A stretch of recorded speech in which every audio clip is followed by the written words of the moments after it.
too slow. So that's when we became involved, and we started to talk to him about how we could automate that process, make it more efficient. So what you see here is one of the, I don't think I have a pointer, but what you see here is a specimen. In the red is the fossil, and the white is the limestone. So while you don't have you don't have density contrast, you do have color contrast. And so what we ended up doing with Adam was created a workflow, basically, which allowed us to sort of, just based on hue, color, and saturation, automatically trace areas of interest and then reconstruct them in 3 dimensions. So this is a kind of digital workflow. You're moving through the specimen in this video right now.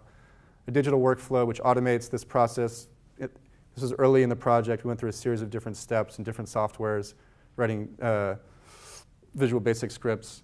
And I think it's quite clear, right? You have sections. You then stack them back up at the same interval at which they were ground. This is in Rhino. As lines, the lines become points.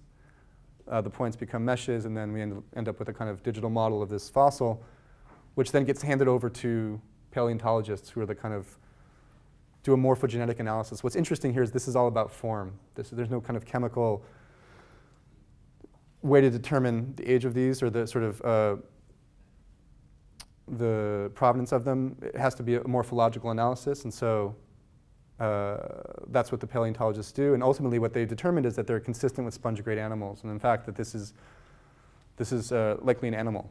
And so, obviously, super important for Adam and for questions of Earth history.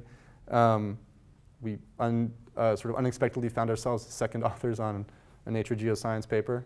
But it led to other interesting work, which was basically a second part of this project.